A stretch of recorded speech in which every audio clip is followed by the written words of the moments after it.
Malamig at malakit ang hangin na humahampas sa mga kinakalawang na bapor sa Navotas, 10 nga gabi.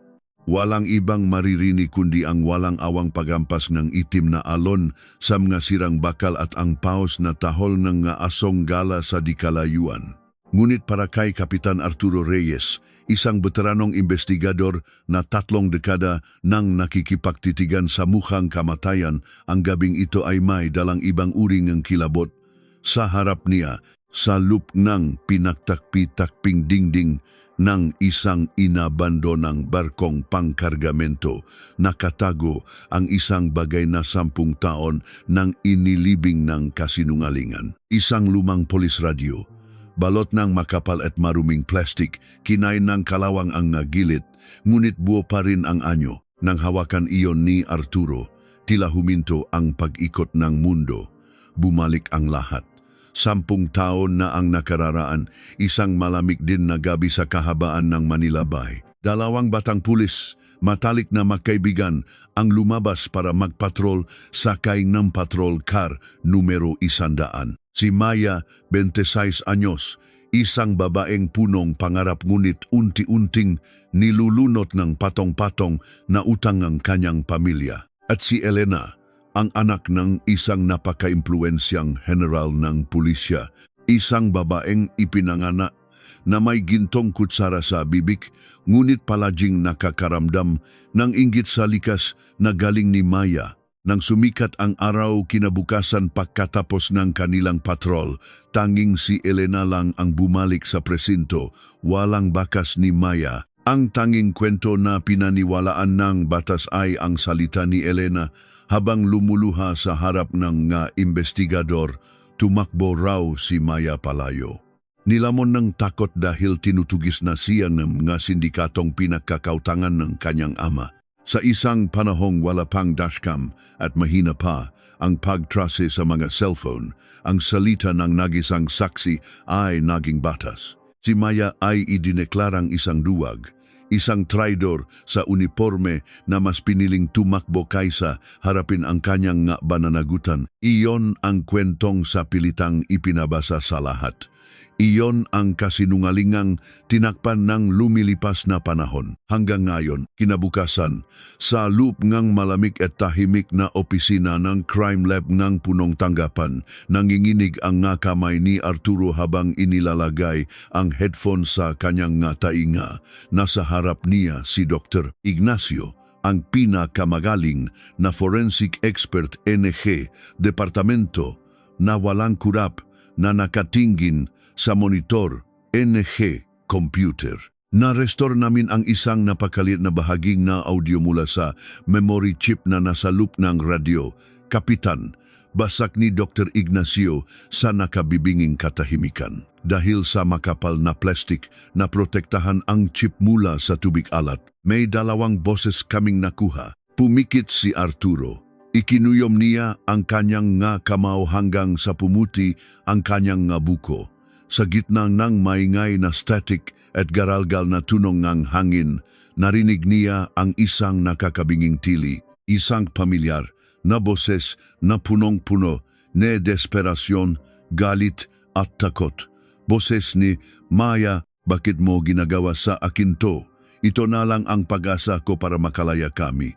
Sigaw ng boses sa radyo, tila nakikipagagawan ng isang bagay. Pagkatapos, isang malamig, mariin at galit na boses ng isa pang babay ang sumagot. Boses na kilalang-kilala ni Arturo, boses na ngayon ay kabilang sa isang mataas na opisyal ng pulisya, si Elena, na ngayon ay isa ng major. Tumabi ka, Maya, hindi mo alam ang pinapasok mo.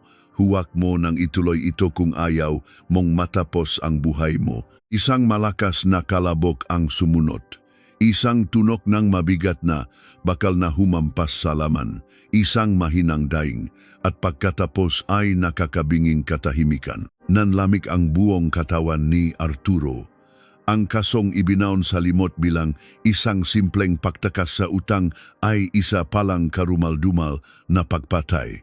At ang nag-isang saksi na nagsabi nga, katotohanan 10 taon na ang nakararaan ay ang mismong taong kasama ni Maya sa huling mga madugong sandali ng kanyang buhay. Ang dalawang magkaibigan ay nakpatayan sa gitna ng dilim. Pero bakit? Paano naging halimaw ang isang matalik na kaibigan?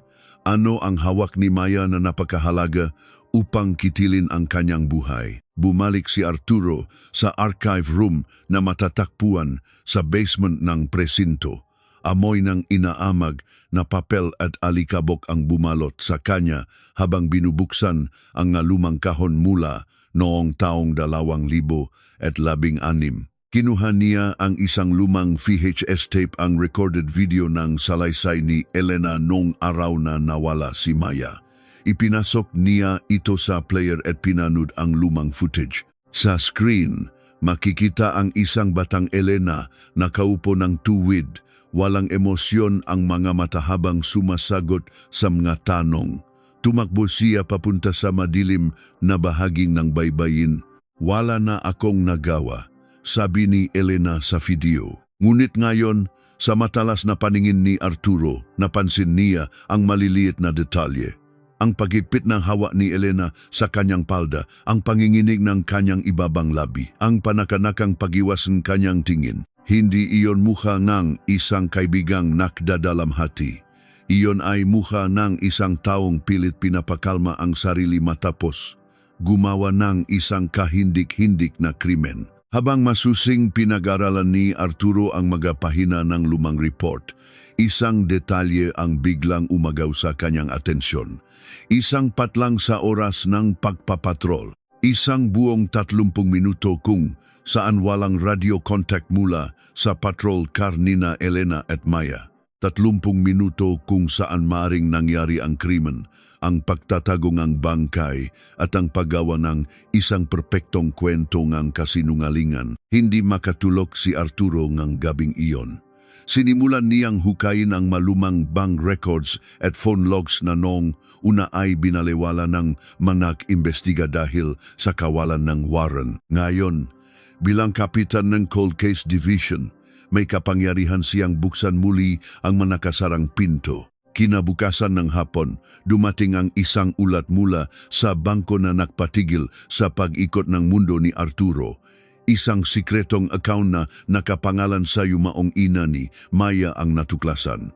3 araw bago siya nawala, may pumasok na napakalaking halaga sa account na iyon. 30 milyong piso. Isang halagang hindi kikitain ng isang ordinaryong pulis kahit sa 5 habang buhay. Saan nanggaling ang pera? Tanong ni Arturo sa telepono. Ang puso ay parang martilyong pumapalo sa kanyang dibdib habang kausap ang bank manager. Iyon ang nakakapagtaka. Kapitan, sagot ng manager, ang boses ay may halong kaba. Ang pra ay na-trace namin mula sa isang dami corporation na pag-ari ng isang kilalang tao sa ilalim ng lupa, si Don Ramon. Ang pinakamalaki at pinakamalupit na haringang smuggling at sugal sa buong baybayin ng Maynila.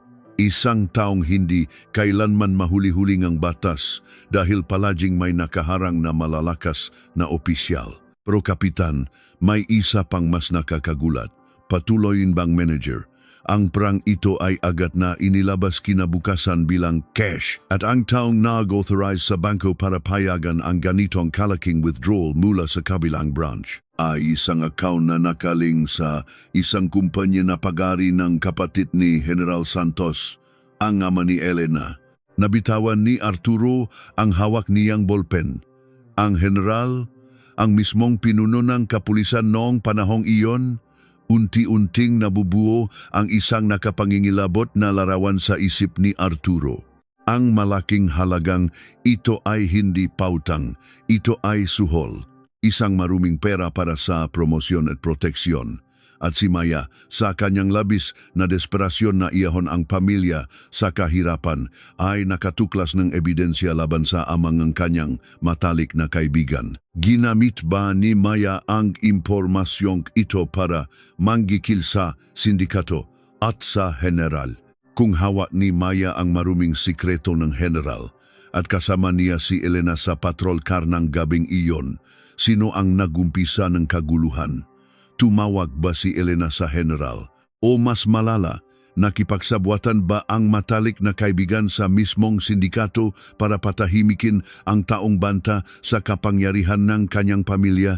Sa gitna ng kanyang malalim na pag-iisip, biglang namatay ang mga ilaw sa buong palapag ng opisina ni Arturo. Nawala ang tunog ng aircon. Isang malamig na simoy ng hangin ang pumasok mula sa siwang ng bintana. Masyadong tahimik. At sa labas ng kanyang pinto sa madilim na pasilyo, narinig niya ang dahan-dahang nga yabak ng sapatos na papalapit. Matibay, mabigat, at kalkulado ang bawat hakbang. May nakakaalam na ba na binubuksan niya muli ang kaso? May nakikinig ba sa kanyang investigasyon? Dahan-dahang ibinaba ni Arturo ang kanyang kamay sa baril na nasa kanyang baywang. Bumukas ang pinto sa gitna ng dilim. Isang matangkat na anino ang nakatayo ron. Hawak ang isang bagay na kumikislap sa malamig na liwanag ng buwan mula sa bintana. Matagal na kitang hinihintay na buksan iyan, Arturo. Bulong ng isang boses na nagpatindig sa lahat ng balahibo sa katawan ng kapitan. Sino ang taong ito na nagtatago sa dilim at anong madugong katotohanan ang dala niya mula sa nakaraan? Bumilis ang tibok ng puso ni Arturo. Ang malamig na bakal ng kanyang baril ay nakadikit na sa kanyang magaspang na palad. Sa loob ng 3 dekada bilang isang alagad ng batas, sanay na siya sa ganitong uri ng panganib. Ngunit sa gabing ito, sa loob mismo ng kanyang opisina kung saan dapat siyang ligtas at protektado ng batas, pakiramdam niya ay isa siyang usang na paligiran ng nga asong lobo sa gitna ng kagubatan. Sino ka? Itaas mo ang makamay mo at ihakbang mo ang mapa mo sa liwanag, marin at nagbabantang utos ni Arturo.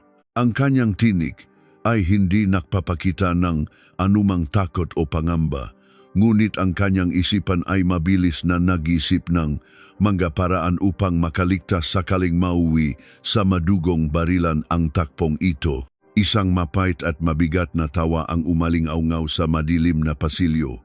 Dahan-dahang humakbang ang anino papasok sa opisina. Tinamaan ng malamig na sinag ng buwan na tumatagos mula sa bintana ang mukha ng estranghero. Hindi ito isang bayarang mamamatay tao. Isa itong lalaking nasa unang bahagi ng kanyang 30 taon, gusgusin ang pananamit. May malalalim na itim sa ilalim ng mata dahil sa kawalan ng tulog at punong-punong paghihinakpis at galit ang ekspresyon ng mukha. Dahan-dahang ibinabang lalaki ang kanyang nakataas na kamay.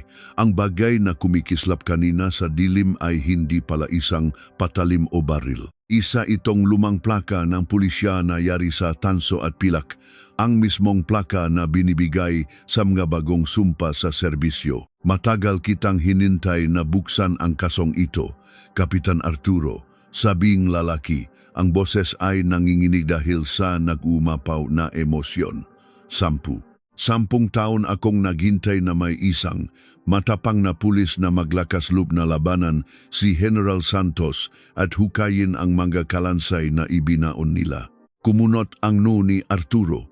Tinitigan niya ang mukhang lalaki. Pilit kinakalkal sa kanyang malalim na alaala kung saan niya ito nakita. At nang tumama ang liwanag sa hugis ng mga mata nito, bumaksak ang isang mabigat na katotohanan sa kanyang dibdib. Pamilyarang matanggiyon. Pamilyarang determinasyon na nakaguhit sa mukha nito. Mateo, usal ni Arturo, halos pabulong. Ikaw ang nakababatang kapatid ni Maya. Tumango si Mateo. Ang maluha ay nagbabadyang tumulo mula sa kanyang mamata ngunit pinigilan niya itong buong lakas. Ako nga, ang kapatid ng pulis na tinawag ninyong duwag. Ang kapatid ng babaeng sinabi ng buong departamento na tumakbo dahil hindi makabayad sa utang. Isang mapaklang ngiti ang sumilay sa kanyang labi. Pero alam ko ang totoo, Kapitan, hindi kailanman tatakbo si Ate Maya. Namatay siya ng gabing iyon At alam ko na pinatay, siya nang mismong nga taong sinumpaan niyang poprotektahan. Ibinaba ni Arturo ang kanyang baril ngunit nanatili itong hawak ng mahigpit sa kanyang tagiliran. Paano ka nakapasok dito nang hindi napapansin ng mga gwardya? At bakit ngayon ka lang nagpakita sa akin? Lumapit si Mateo at inilapak ang lumang plaka sa ibabaw ng mesa ni Arturo. Katabi nito ay inilapak niya ang isang maliit at itim na memory drive dahil ngayon lang may nakakita sa radyo niya. Pinabantayan ko ang barkong iyon sa Navotas sa loob ng maraming taon, Kapitan. Alam ko na doon nila itinago ang bangkay ni ate at ang lahat ng ebidensya, pero wala akong kapangyarihan na pasukin iyon ng legal. Isang ordinaryong mekaniko lang ako. Kung lumapit ako sa inyo noon nang walang matibay na hawak, baka naging bangkay na rin akong pinalulutang sa Manila Bay. Tiningnan ni Arturo ang memory drive na nasa ibabaw ng kanyang mesa. Ano ang nilalaman nito? Kinabukasan matapos mawala si ate, nakatanggap akong isang naka-encrypt na mensahe mula sa kanya. Nakaschedule itong ipadala sa email ko kung sakaling lumipas ang 24 na oras at hindi niya ito makansela. Ibig sabihin, alam niyang nasa panganib ang buhay niya. Paliwanag ni Mateo, ang boses ay seryoso at punong pait. 10 taon kong sinubukang ipabuksan iyan sa mga kaibigan kong bihasa sa mga computer. Napakahigpit na security na inilagay ni ate dahil ayaw niyang mahulog ito sa maling kamay.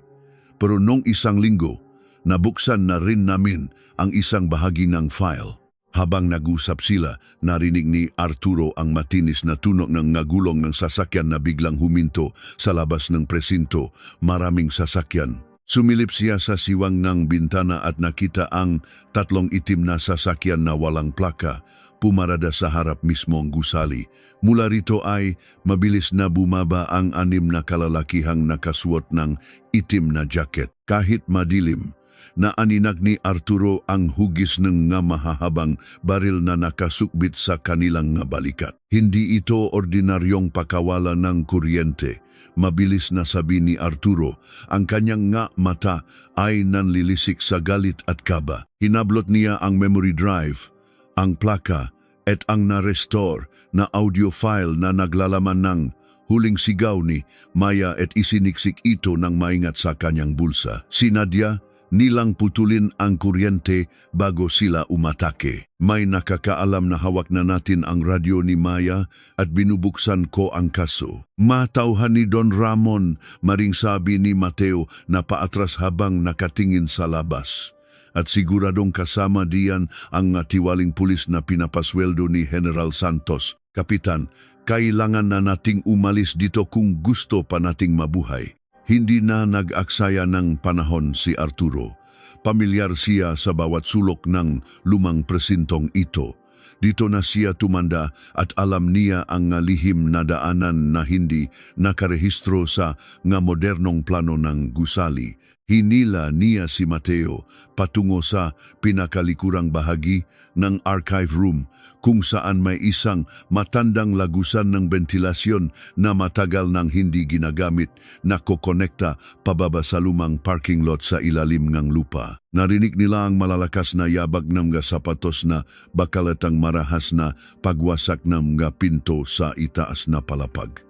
Ang mga lalaki ay walang pakialam na sirain ang opisina ng Cold Case Division. Pilit na binabasag ang mga computer, sinusunog ang mga papel, at desperadong hinahanap ang ebidensya na maaring magpabagsak sa kanilang imperyong kasamaan habang gumagapang sila sa madilim, maalikabok at masikip na lagusan.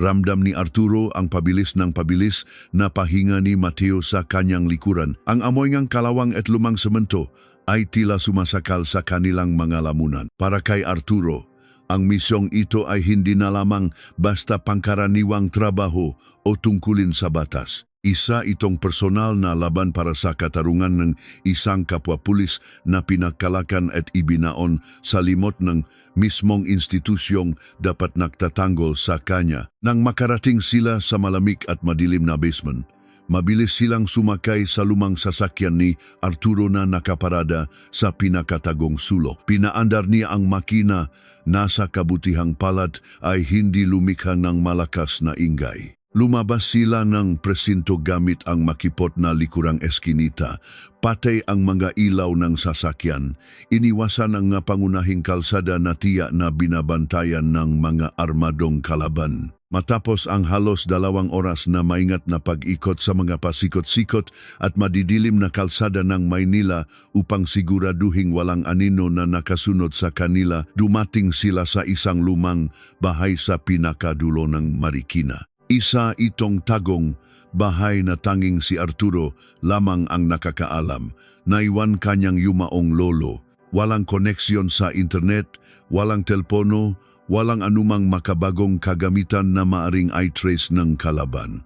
Nang makapasok, sila at masiguro ang makapal na kandado ng mga pinto at bintana. Binuksan ni Arturo ang kanyang personal na laptop na walang koneksyon sa anumang network. Dahan-dahan, na tila may hawak na bomba, ipinasok niya ang maliit na memory drive na ibinigay ni Mateo. Ano ba talaga ang nilalaman nito, Mateo? Tanong ni Arturo habang pinakmamasdan ang asul na ilaw ng laptop at hinihintay na lumabas ang mga file. Tingnan mo na lang, Kapitan, sagot ni Mateo, nanginginig ang boses at hindi makatingin ng diretsuhan sa screen dahil sa pinipigilang emosyon. Ikinuyom niya ang kanyang mga kamao. Iyan ang huling mensahe ni Ate bago siya tuluyang hilahin pababa sa impyerno ng gabing iyon. Lumabas sa screen ang isang video file. Madilim at maingay ang paligid sa video. Tila kinunan ito nang nagmamadali gamit ang isang mababang kalidad na kamera NG lumang cellphone. Nang magsimulang tumakbo ang video, unti-unting lumitaw ang mukha ni Maya.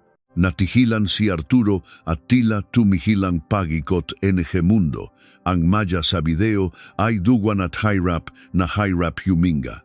May malaking hiwa sa kanyang noo at ang asul niyang uniforme ay punit gusot at nababalutan ng putik at semento. Ang kanyang pahinga ay mabigat at paputol-putol. Mukhang nagtatago siya sa isang madilim at masikip na lugar.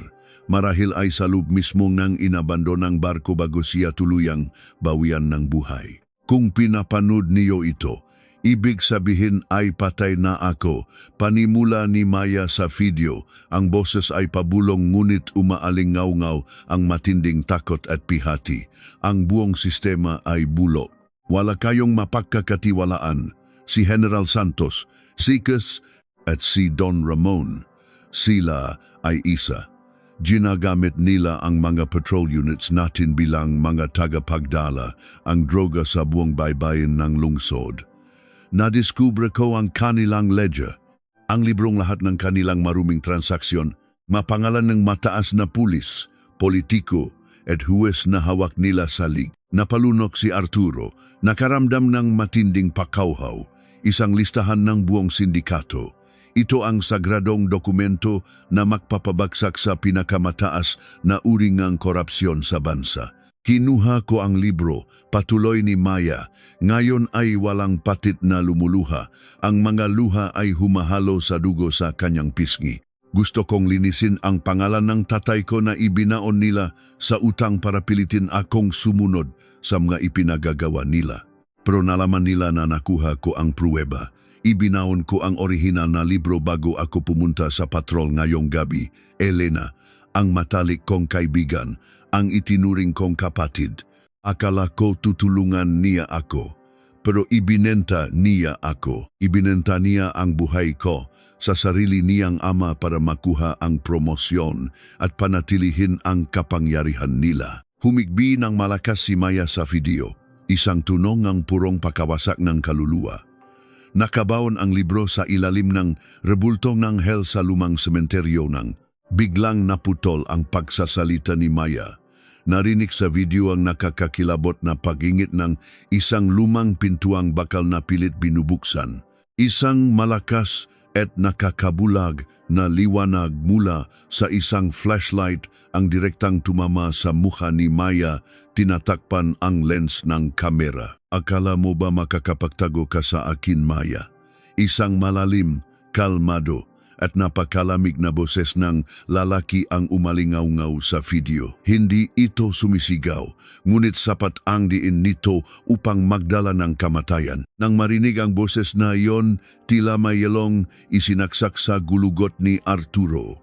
Nanlaki ang kanyang nga mata, napaawang ang kanyang labi at halos hindi siya makahinga. Bumilis ang tibok ng puso niya na parang puputok ang kanyang dibdib. Hindi iyon boses ni Don Ramon at lalong hindi iyon boses ni Henry Santos.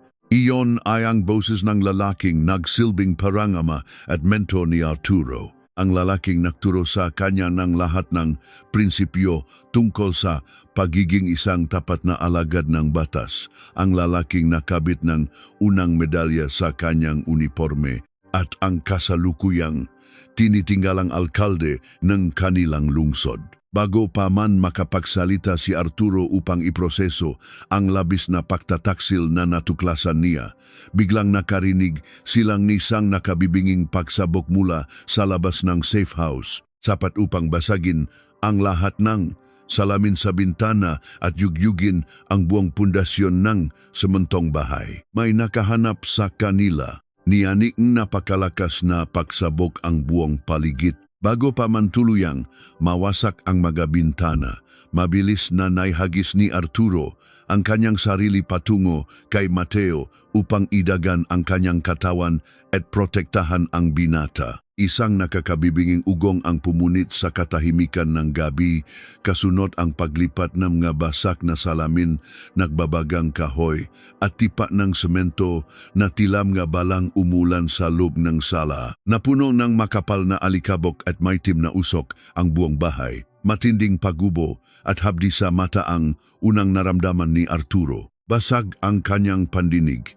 Tanging isang mataas at nakakapasong tunog ang umaalingaw-ngaw sa kanyang isipan. Dahan-dahan niyang iminulat ang kanyang nga mata. Nagliliyap na ang buong harapan ng bahay.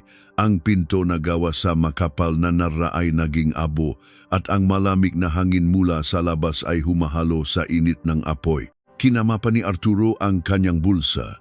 Nandun pa rin ang memory drive at ang lumang plaka ni Maya. Hindi ito pwedeng mawala. Ito ang tanging susi para pabagsakin ang imperyo ng kasamaan na nagkukubli sa likod ng malinis na uniforme ng batas. Mateo, Mateo, gumising ka, sigaw ni Arturo habang inaalok ang balikat ng binata. Dumaing si Mateo.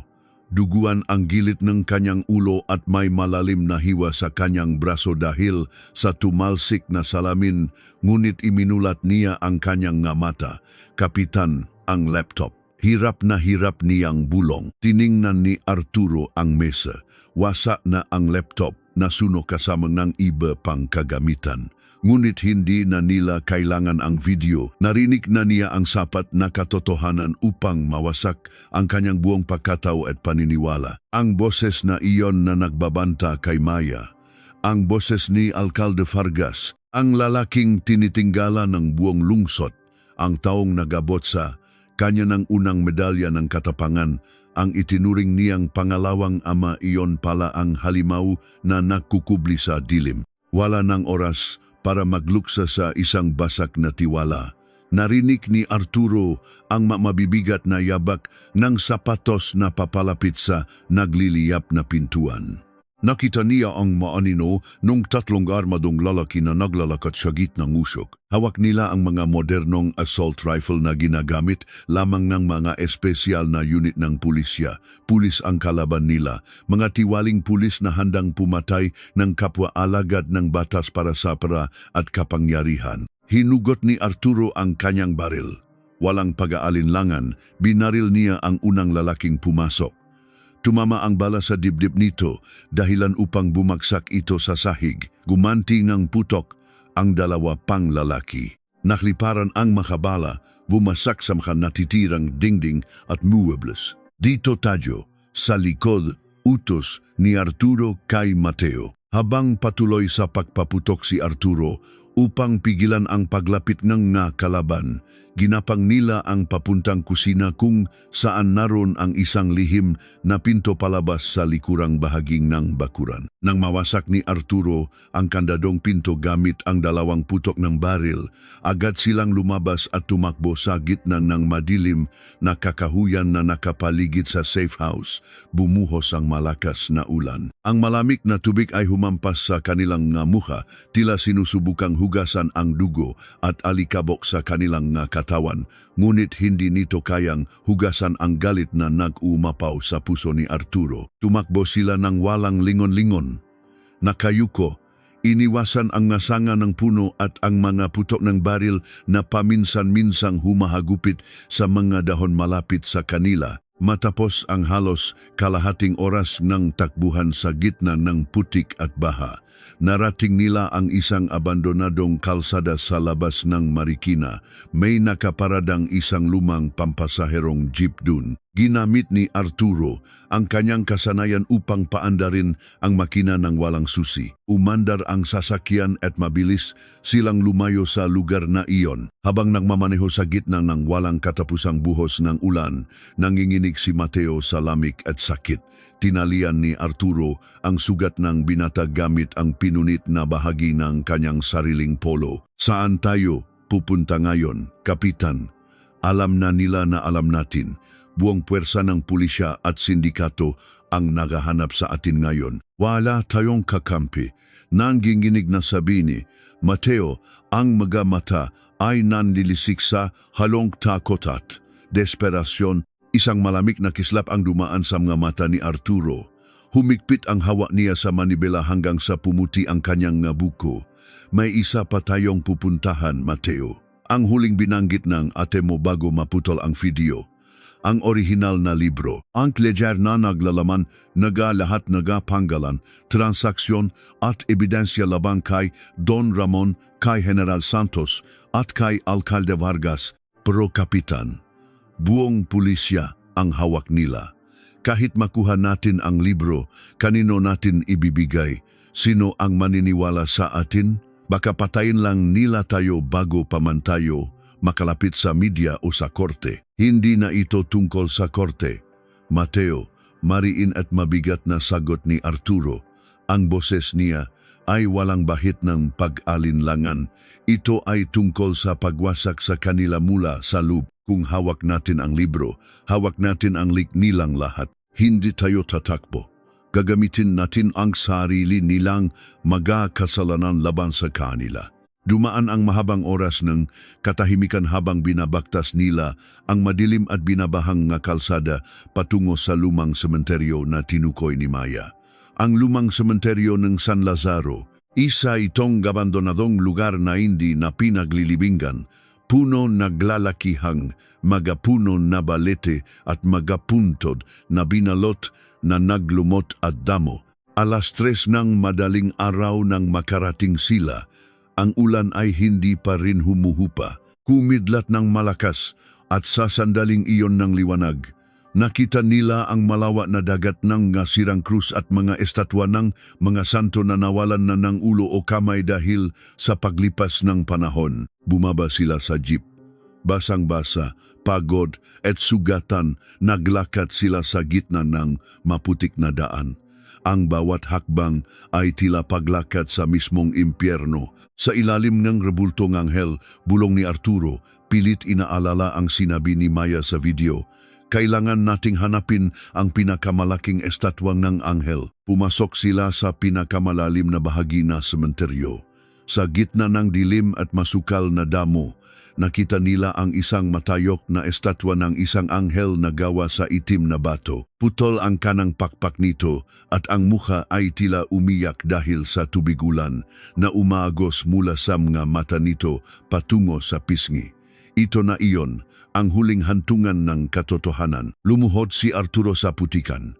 Gamit ang kanyang makamay at isang pirasong bakal na napulot niya sa tabi ng puntot, sinimulan niyang hukayin ang matigas na lupa sa paanan ng rebulto. Sumunod si Mateo kahit nanginginig ang buong katawan, buong lakas siyang nagukay para sa kanyang kapatid. Nabaon ang kanilang mga kuko sa putik, Nasugatan ang kanilang mga daliri sa matutulis na bato, ngunit wala silang ininda. Matapos ang halos 20 minutong walang tigil na pahuhukay sa gitnang bagyo, tumama ang bakal sa isang matigas na bagay. Isang tunog metal. Nakatinginan si Arturo at Mateo. Mabilis nilang hinawi ang natitirang putik. Isang maliit at kinakalawang na bakal na kahon ang ibinaon doon. Dahan-dahan itong inangat ni Arturo, mabigat at puno ng sikretong dekada ng ibinaon. Sa wakas, ang ledger, ang sagot sa 10 taong kasinungalingan. Dali-daling pinunasan ni Arturo ang putik sa kandado NG kahon. Kinuha niya ang baril upang wasakin ang sirang padlock, ngunit bago pa man niya makasa ang kanyang armas, isang nakakabulag na ilaw mula sa malalaking spotlight ang biglang sumindi mula sa lahat ng direksyon, pinapaligiran ang buong sementeryo. Kasabay ng liwanag ay ang nakakakilabot na tunog ng 12 ng baril na kinakasa ng sabay-sabay. Pula at asul na mga ilaw ang nakpatay sindi sa likuran ng mga estatwa na paligiran sila. Mula sa gitna ng nakakabulag na liwanag, isang lalaki na may hawak na itim na payong ang dahan-dahang naglakad palapit sa kanila. Ang kanyang formal na itim na sapatos ay walang pakialam na tumapak sa putikan. Nang tumapat ang ilaw sa kanyang mukha, nanlamig ang buong pagkatao ni Arturo, si Alcalde Vargas. Katabi nito ay si General Santos at isang babaeng may malamig na tingin si Mayor Elena. Ngumiti si Alcalde Vargas, isang ngiting hindi umabot sa kanyang nga mata. Akala ko ba tinuruan kitang huwag, magtiwala kahit kanino, Arturo, masyado kang naging matalino para sa sarili mo. At ngayon, kailangan mo na ring sumunod kay Maya sa hukay. Itinaas ni Elena ang kanyang baril at itinutok mismo sa noo ni Arturo. May makakawala pa ba sa bitak ng mismong nga taong gumagawa ng batas? Malamig ang dulong baril na nakadikit sa noo ni Arturo, ngunit mas malamig ang mamatang nakatitik sa kanya, si Major Elena. Walang bakas ng awa, walang panginginig ang kanyang mga kamay. Sa likuran niya, ang nakakabulag na liwanag mula sa mga spotlight ay tilamga mata ng demonyong nagaabang sa kanilang kamatayan. Ang ulan ay patuloy sa walang awang pagbuhos. Hinuhugasan ang putik sa estatwa ng sementeryo, ngunit hindi kailanman kayang hugasan ang dumi ng kaluluwang nakatayo sa harapan nila. Tumayo ka, Arturo. Daan-daan, utos ni Alcalde Vargas. Ang boses ay kalmado, ngunit may dalang panjinjilabot na tumatagos hanggang sa buto. Ang itim niyang payong ay sinasalak ang ulan, pinapanatiling tuyo at malinis ang kanyang mamahaling suwet, isang napakalaking kabalintunaan sa maruming mundong ginagalawan niya. Dahan-dahang tumayo si Arturo mula sa pagkaluhod sa putikan. Mahigpit niyang hawak ang kinakalawang na bakal na kahon sa kanyang kaliwang kamay, ang ledger. Ang bigat nito ay hindi lamang dahil sa bakal, kundi dahil sa buhay at dugo ni Maya na nakapalob dito. Sa kanyang tabi, nanginginig si Mateo hindi dahil sa lamig ng ulan, kundi dahil sa nagumapaw na pot habang nakatingin sa mataong pumatay sa kanyang kapatid. Ibinigay ko sa iyo ang lahat, Arturo, panimula ni Vargas, naglalakat ng mabagal paikot sa kapitan. Posisyon, respeto, kapangyarihan. Nakita ko ang potensyal mo noong bagitong pulis ka pa lang. Pinili kita, inalagaan kita. Bakit mo ipinakpalit ang lahat ng iyon sa isang patay na pulis at sa isang gusgusing mekaniko? Tinitigan ni Arturo ang lalaking minsan niyang itinuring na pangalawang ama. Ang pagalang na nararamdaman niya noon ay napalitan ng matinding pandidiri. Tinuruan mo akong maging tapat sa bayan, Alkalde. Tinuruan mo akong ipagtanggol ang mga walang kalaban-laban. Lahat ng iyon ay isa palang malaking kasinungalingan, isang mapait na tawa ang kumawala sa mga labi ni Vargas.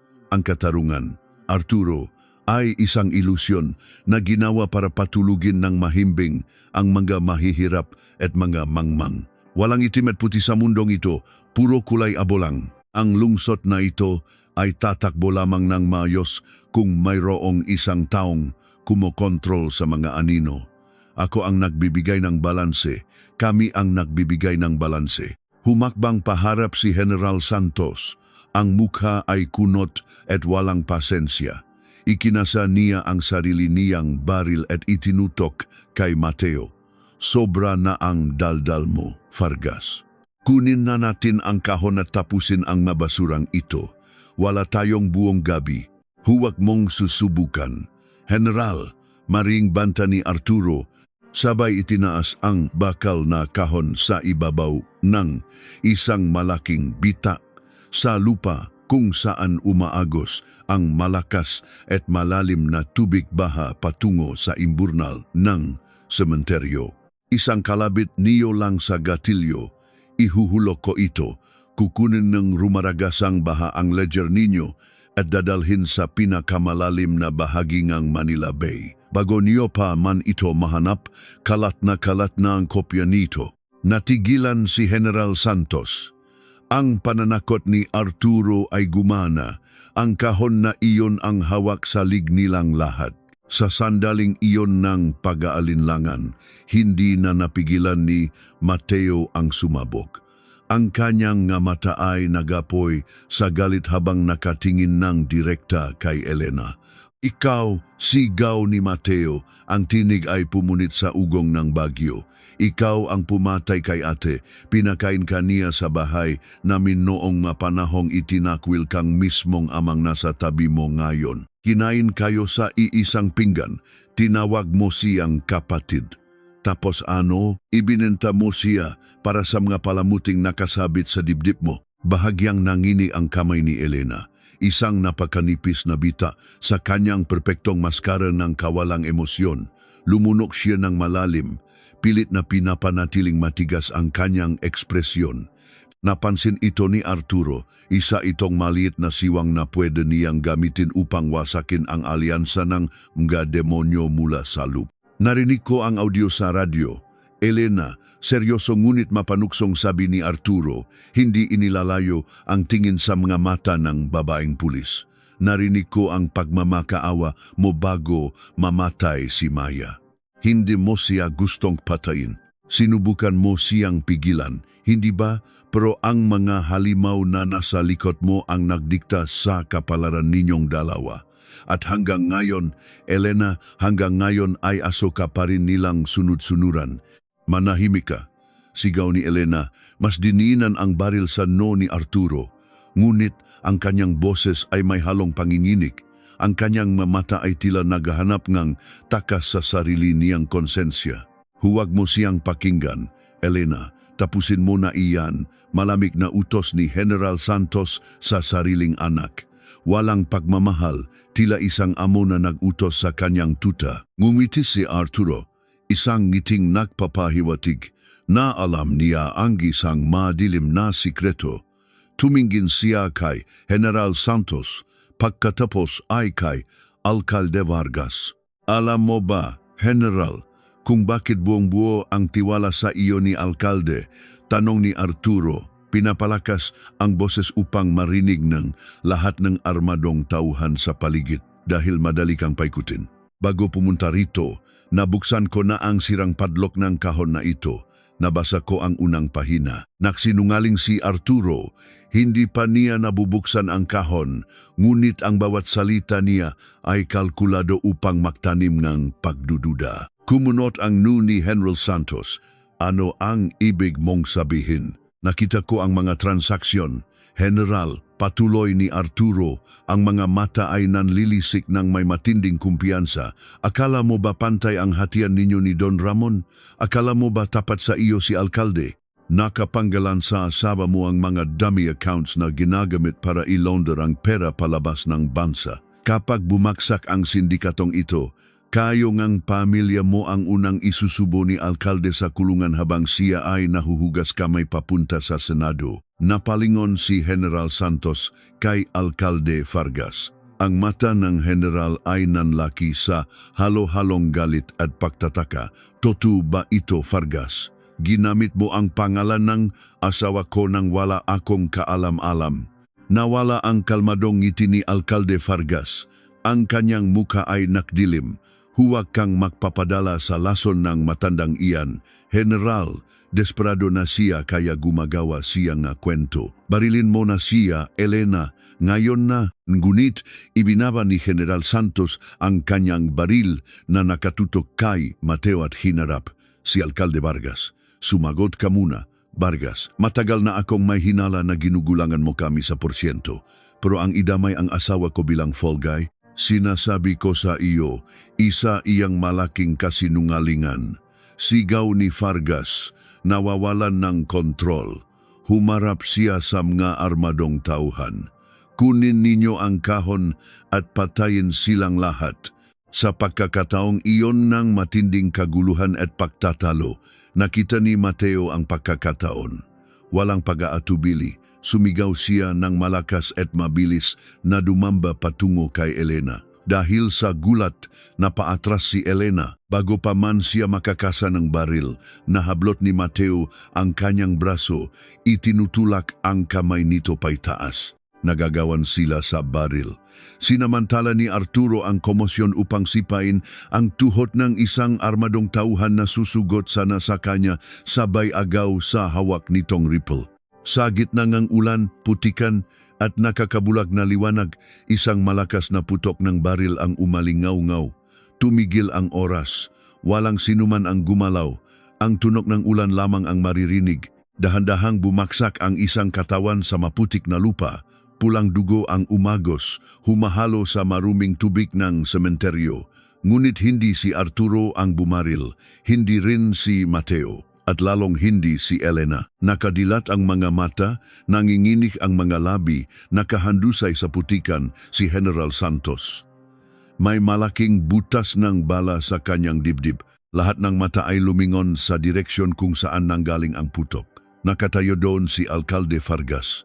Umuusok pa ang dulong baril na hawak niya. Wala nang bakas ng pagiging kagalang-galang na politiko. Ang mukha niya ay mukha ng isang purong demonyo na handang gawin ang lahat kahit ang pumatay ng sariling kakampi upang panatilihin ang kapangyarihan. Tumingin si Elena sa duguang katawan ng kanyang ama at pagkatapos ay sa lalaking bumaril dito. Ang kanyang mundo ay gumuho sa isang iglap. Ngumiti si Vargas kay Elena, itinutok ang baril sa kanya. Gusto mo bang sumunod sa walang silbi mong ama, Major? O gagawin mo ang trabaho mo at kukunin ang kahon na iyan para sa akin? Tila huminto ang pagpatak ng ulan sa pandinig ni Elena. Ang nag-iisang tunok na umugong sa kanyang utak ay ang alingaw-ngaw ng baril ni Alkalde Vargas at ang basak na pahinga ng kanyang ama na ngayon ay nakadapa sa putik, naliligo sa sariling dugo. Ang lalaking sinamba niya, ang lalaking naging dahilan kung bakit niya isinuko ang kanyang kaluluwa at ipinagkanulo ang kaisa-isang taong nakturing sa kanya bilang tunay na kapatid wala na. Pinatay na parang isang asong ulol na nawalan ng silbi. Tiningnan niya si Vargas, ang alkalde na palaging nakangiti sa mga poster tuwing eleksyon, ang taong nag-abot ng tulong sa mga mahihirap sa harap ng mga kamera, ngayon ay nakatayo sa harap niya bilang mismong demonyong kumokontrol sa impyerno. Major Elena, tawag ni Vargas. Ang bus ay kalmado, na parang nagutos lang ng kapsaisang restaurant. Nawawalan na ako ng pasensya. Kunin mo ang kaon na iyan. Ngayon din, nanginginig ang mga kamay ni Elena. Ang baril na nakatutok kay Arturo ay unti-unting bumababa. Ang luha na matagal na niyang pinipigilan mula pa noong gabing mamatay, si Maya 10 taon na ang nakararaan, ay tuluyan ng bumagsak, humahalo sa malamig na ulan. Sa sandaling ito, nakita niya ang buong katotohanan. Wala siyang pinaglalaban. Isa lang siyang kasangkapan na madaling gamitin at itapon kailanman nila gusto. Elena, gumising ka. Sigaw ni Mateo, hindi alintana ang nabaril na nakatutok sa kanila. Tingnan mo kung ano ang ginawa nila sa inyo. Tingnan mo ang ama mo, ibababa mo pa ba ang pagkatao mo para sa kanila? Manahimik ka, bata, bago ko isunod iyang utak mo sa putikan. Malamig na banta ni Vargas. Hinarap niya muli si Elena. Pulis ka. Ako ang nagpapasweldo sa iyo. Ako ang batas dito. Gawin mo ang trabaho mo kung ayaw mong matulad kay Maya at sa tatay mo. Ang pangalan ni Maya. Nang marinig iyon ni Elena mula sa maruming bibig ng alkalde, tila may isang bombang sumabog sa kanyang dibdib. Isang matinding galit, hindi kay Vargas, kundi sa kanyang sarili. 10 taon siyang nabuhay sa takot. 10 taon siyang naging duwag. At sa isang iglap, nagbago ang ihip ng hangin. Mabilis na itinaas ni Elena ang kanyang baril at itinutok ito ng direkta sa mukha ni Alcalde Vargas. Walang panginginig, walang pag-aalinlangan. Ang mga mata niya ay nagapoy sa matinding put at paghihiganti. Tapos na ang pagiging asoko, Vargas, mariin at nanggigil na sabi ni Elena. Ngunit bago pa man niya makalabit ang gatilyo, umalingaw-ngaw ang sunod-sunod na putok ng baril mula sa mga tauhan ni Vargas na nakapaligid sa kanila. Pumilantik ang katawan ni Elena paatras. 3 bala ang tumagos sa kanyang dibdib at tiyan. Bumaksak siya sa maputik na lupa sa tabi mismong duguang katawan ng kanyang ama. Wala siyang nailabas na salita, tanging isang mahinang daing habang dahan-dahang nawawalan ng liwanag ang kanyang nga mata. Binayaran niya ng sariling buhay ang huling pagkakataon na gumawa ng tama, ang huling pagkakataong humingi ng tawad kay Maya. Takbo, bulya ni Arturo. Sinamantala ng kapitan ang matinding gulo. Walang pag-alinlangan, binaril ni Arturo ang 2 malaking spotlight na nagbibigay liwanag sa paligid. Sumabog ang mga bumbilya at umulan ng salamin. Binalot ng matinding dilim ang buong sementeryo. Sa gitna ng pagkagulat ng matauhan ni Vargas at sa tulong ng napakalakas na ulan, mahigpit na hinila ni Arturo si Mateo patungo sa malalim at rumaragas ang estero sa gilid ng mga puntod. Habulin ninyo sila. Huwag ninyong hayaang makatakas ang kahon na iyan. Umaling-aungaw ang galit na sigaw ni Alcalde Vargas mula sa likuran. Nagliparan ang mga bala mula sa mga assault rifle, wumasak sa mga lumang rebulto at nagpatalsik ng mga tipa ng semento sa hangin. Walang pagpipilian, tumalon sina Arturo at Mateo sa imburnal. Sinalubong sila ng nakakapasong lamig at rumaragasang tubig bahan na may halong burak at basura. Nawalan ng balanse si Mateo sa lakas ng agos ngunit mahigpit siyang hinawakan ni Arturo sa kwelyong kanyang damit. Sa kabilang kamay, buong lakas na nakayakap si Arturo sa kinakalawang na bakal na kahon. Hindi ito pwedeng mabitawan.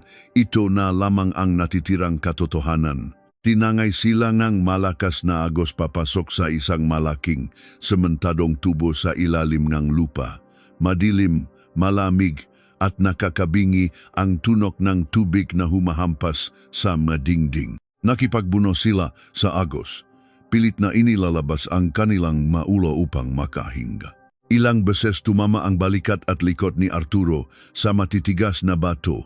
Ngunit hindi niya ininda ang sakit na nanunuot sa kanyang nga buto. Matapos ang ilang minutong pag-anot na tila walang katapusan, unti-unting humina ang agos. Nakaramdam si Arturo ng patag na semento sa ilalim ng kanyang nga sapatos. Hinila niya si Mateo pahahon sa isang makitid na platform sa gilid ng daluyan ng tubig. Madilim sa buong paligid. Tanging ang mahinang liwanag mula sa isang maliit na rehas na bakal sa itaas na marahil ay isang manhole sa kalsada ang nagsisilbing tanglaw nila. Pareho silang umuubo, sumusuka ng maruming tubig at walang patid ang panginginig sa matinding lamig. Duguan ang binti ni Arturo. Nahagip pala siyang bala kanina bago sila tumalon, ngunit ngayon lang niya naramdaman ang matinding habdi dahil bumababa na ang adrenaline sa kanyang pagod na katawan. Buhay pa tayo, Kapitan. Humihikbing bulong ni Mateo habang nakasandal sa malamig at basang pader, yakap-yakap ang sarili upang maibsan ang panginginig. Namatay si Elena, namatay ang general. Pero buhay tayo. Tiningnan ni Arturo ang bakal na kahon na hawak niya. Punong-puno itong putik gas-gas at dugong nanggaling sa kanyang sariling sugat. Hindi pa tapos, Mateo. Hindi pa tayo ligtas. Hawak nga natin ang kahon. Pero paano tayo lalabas dito? Sarado ang lahat ng lagusan. At tiyak na pinagahanap na nila tayo sa bawat butas ng lungsot na ito. Kinuha ni Arturo ang kanyang baril na basang-basa, pinunasan ang dulo nito at inilapak sa semento. Susubukan niyang buksan ang sirang kandado ng kahon. Kailangan nilang malaman kung ano ang eksaktong nilalaman nito. Kailangan nilang malaman kung sulit ba ang lahat ng dugo at buhay na ibinuwis ngayong gabi. Gamit ang dulong baril, pilit niyang sinira ang nabubulok na metal ng padlock.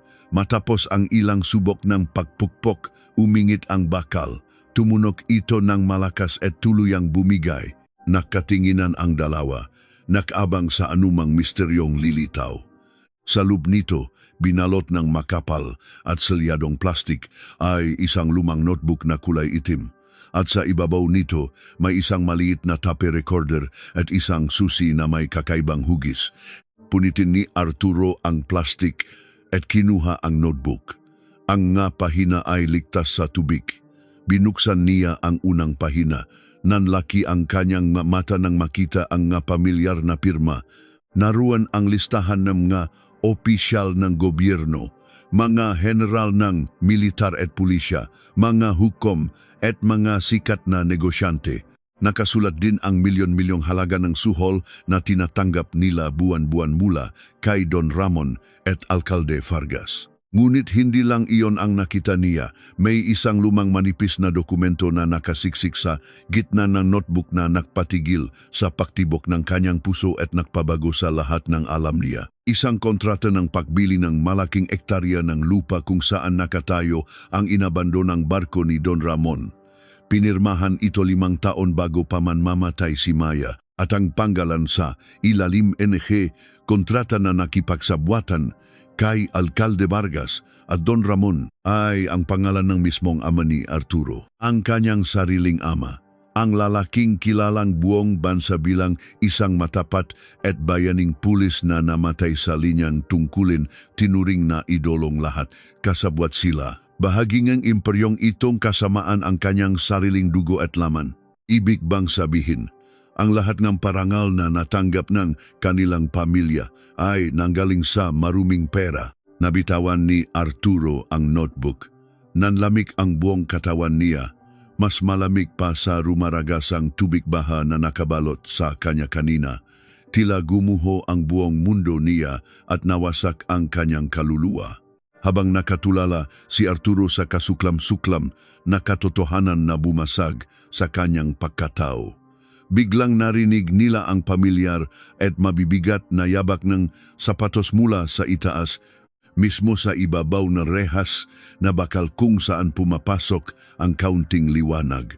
May isang anino na humarang sa liwanag ng buwan. Sumilip ito mula sa itaas at tumingin diretso sa direksyon nila sa ilalim ng madilim na imburnal. Alam kong hindi ka mamamatay sa tubig lang, Arturo. Boses ng isang lalaki mula sa itaas, sinusundan ng malamig na tunog ng pakasa ang isang kalibre 45 baril. Ngunit hindi iyon boses ni Alcalde Vargas. Hindi rin tauhan ni Don Ramon. Boses ito ng isang taong hinding-hindi inaasahan ni Arturo na lilitaw sa madugong gabing ito. Sino ang lalaking ito sa itaas at paano siya nakarating dito bago pa man ang matauhan ng alkalde, at mas mahalaga, siya ba ang mag-aabot ng kamay para iligtas sila o ang maghahatid ng kanilang huling hininga? Sa likod ng malamig na rehas ng manhole, dahan-dahang inalis ng lalaki ang kanyang itim na sombrero. Nang tumama ang paminsan-minsang kislap ng kidlat sa kanyang mukha, halos huminto ang pahinga ni Arturo. Ang nakatayo sa itaas ay hindi kalaban. Ang mga mata nitong may malalalim na kulubot ay nagpapahiwatig ng pagkapagod, ngunit puno ng hindi matitinag na paninindigan. Si General Manuel Ocampo, ang pinuno ng Internal Affairs, ang nag-isang opisyal sa buong kapulisan na hindi kailanman nasangkot sa anumang eskandalo at ang matalik na kaibigan ng yumaong ama ni Arturo. Iabot mo ang kamay mo, Kapitan, utos ni General Ocampo sabay hulog ng isang makapal na lubid pababa sa madilim na imburnal. Wala na tayong oras. Paparating na ang resbak ni Vargas at hindi ko kayang pigilan ang lahat ng asong pinakawalan niya sa itaas. Walang pag-aalinlangan, ibinuhol ni Arturo ang lubid sa baywang ni Mateo na nu'y halos mawalan ng malay dahil sa lamig at pagkawalan ng dugo. Nang mayakyat si Mateo, sumunod si Arturo.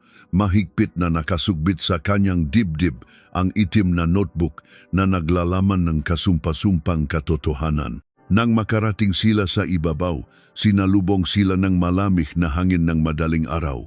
Nakaparada sa isang madilim na eskinita ang isang itim na van kung saan naghihintay ang 3 pang tauhan ni Ocampo na nakasuot ng sibilyan ngunit armado. Mabilis nilang isinakay sina Arturo at Mateo. Umatras ang sasakyan at mabilis na naglaho sa gitna ng makipot na daan palayo sa sementeryo. Sa loob ng umaandar na van, habang ginagamot ng isang tauhan ang nasugat ni Mateo, tahimik na nakatingin si Arturo sa itim na notebook na nasa kanyang ngahita. Ang makapatak ng tubig mula sa kanyang buhok ay tumutulo sa ibabaw ng plastik na bumabalot dito. Tiningnan niya si General Ocampo na nakaupo sa harap niya. Alam mo ba, basak ni Arturo sa katahimikan, ang boses niya ay nanginginig hindi dahil sa lamig kundi dahil sa matinding pihati. Tinitigan niya ang matandang general. Alam mo ba na kasabwat ang sarili kong ama sa imperyo nga halimaw na ito? Bumuntong hininga ng malalim si General Ocampo. Umiwas siya ng tingin, tila nakaramdam ng bigat sa dibdib, dahan-dahan siyang tumango. Nalaman ko ito 5 taon matapos siyang mamatay, Arturo. Nakita ko ang mga palatandaan, pero huli na ang lahat. Nangailangan siya ng malaking halaga noon para sa operasyon ng nanay mo. Lumapit siya kay Alcalde Vargas na nu'y isang konsehal pa lamang. Inakala ng ama mo na utang na loob lang iyon, ngunit ipit na siya bago pa man niya na malayang ibinenta na niya ang kanyang kaluluwa kay Don Ramon. Kinuyom ni Arturo ang kanyang makamaw, kaya ba siya pinatay? Hindi siya namatay bilang isang bayani sa isang engkwentro, hindi ba? Pinatay siya dahil gusto na niyang kumawala. O malumanay na sagot ng general, ang mata ay punong lungkot. Sinubukan niyang kalabanin ang sindikato ng palihim at iyon ang naging mitsa ng kanyang buhay. Pinili kong manahimik at itago ang bahaging iyon ng nakaraan niya. Para sa iyo, Arturo, para hindi masira ang imahe ng amang naging inspirasyon mo para pumasok sa serbisyo. Ngunit alam kong darating ang araw na lalabas ang bahong ito. Itinuro ni General Ocampo ang notebook. Nasa iyo na ang desisyon ngayon. Pwede nating punitin ang pahina kung saan naroon ang kontrata ng ama mo. Pwede nating itago ang pangalan niya at ilabas lamang ang ebidensya laban kina Vargas at Don Ramon. Walang makakaalam. Mananatiling bayani ang ama mo sa paningin ng bansa. Napatingin si Arturo sa pahinang iyon. Isang maliit na pirasong papel, ngunit kayang wasakin ang 3 dekada niyang paniniwala. Pwede niyang sunugin iyon ngayon din. Pwede niyang protektahan ang apelyido ng kanilang pamilya. Ngunit muli niyang narinig ang umugong na tinig ni Maya mula sa radyo. Naisip niya si Elena na nakbuwis ng buhay kanina lamang dahil pinili niyang sundin ang kanyang konsensya kahit huli na. Naisip niya ang dugwang mukha ni Mateo na 10 taong nagdusa sa pangungutya ng lipunan dahil itinuring na traidor ang kanyang kapatid. Kung pipunitin niya ang pahinang iyon, ano ang ipinakaiba niya kay Alcalde Vargas? Ano ang ipinakaiba niya sa mga tiwaling pulis na nagbabaluktot ng katotohanan para sa sariling interes? Dahan-dahang isinara ni Arturo ang notebook at inyabot ito ng bouquet General Ocampo. Walang kulay abo sa batas. General, matatag at mabigat na deklarasyon ni Arturo. Ang kanyang mamata ay walang ni katiting na pag-alinlangan. Lahat sila ay babagsak, kahit ang sarili kong ama. Ipalabas ninyo ang buong katotohanan. Hayaan nating ang kasaysayan ang humusga sa aming lahat. Isang ngiting matinding pagmamalaki ang sumilay sa labi ng matandang general. Tinanggap niya ang notebook. Hindi ako nagkamali sa iyo, Kapitan. Higit kang mabuting tao kaysa sa inaakala mo. Sumikat ang araw sa Maynila, ngunit sa araw na iyon, ang liwanag ay hindi nakdala ng init kundi ng isang nakakapasong katarungan na sumunog sa buong lungsod. Alas 6 na umaga, sumabog ang balita sa lahat nege istasyon, nege radyo, telebisyon at pahayagan. Sabay-sabay na isinagawa ang pinakamalaking operasyon ng Internal Affairs at NG National Bureau of Investigation. Umalingaw-ngaw ang mga sirena ng mga sasakyan ng batas sa bawat sulok ng kalsada. Sa isang marangyang mansyon sa Dasmariñas Village, walang awang sinira ng mga ahente ang naglalakihang pintuang kahoy. Naabutan nilang nag-impake ng mga maleta ng dolyar at ginto si Alcalde Vargas, nagmamadaling tumakas papunta sa kanyang pribadong helikopter. Nang iposasan siyang ng mga operatiba at isubsob sa sahi, nawala ang lahat ng kayabangan sa kanyang mukha. Ang dating makapangyarihang Diyos ng lungsod ay mukha na lamang isang matandang kawa-awa at nanginginig sa takot. Sa Navotas, pinaligiran ng mga heavily armored na tropa ang gobyerno ang mga bodega ni Don Ramon. Ang sindikatong nahari ng ilang dekada ay nawasak sa loob lamang ng 3 oras. Ang mga general, huwes, at politiko na nakalista sa ledger ay isa-isang pinosasan mula sa kanilang mga naglalakihang opisina at iniharap sa mga kamera ng media. Ang pangalan ng ama ni Arturo ay isinama sa investigasyon. Tinanggal ang kanyang litrato sa Hall of Fame ng kapulisan. Masakit ngunit tinanggap iyon ni Arturo ng buong tapang. Mas pinili niyang mabuhay sa isang mapait na katotohanan kaysa sa isang perpektong kasinungalingan. Ilang buwan ang lumipas. Sa isang malinis at mapayapang libingan sa ilalim ng asul na kalangitan, humihip ang malumanay na hangin. Wala ng bagyo, wala ng putik. Nakatayo si Mateo sa harap ng isang bagong marmol na lapida kung saan nakaukit ang pangalan ng kanyang kapatid, Maya Santos, isang matapat na alagad ng batas, isang tunay na bayani. Inilapak ni Mateo ang isang bungkos ng nga puting rosas. Hindi na siya umiyak. Mayroon ng kapayapaan sa kanyang nga mata, isang kapayapaang 10 taon niyang ipinakdasal. Mula sa kanyang likuran, dahan-dahang lumapit si Arturo, nakasuot ng kanyang formal na asul na uniforme. Wala nang benda sa kanyang binti at ulo.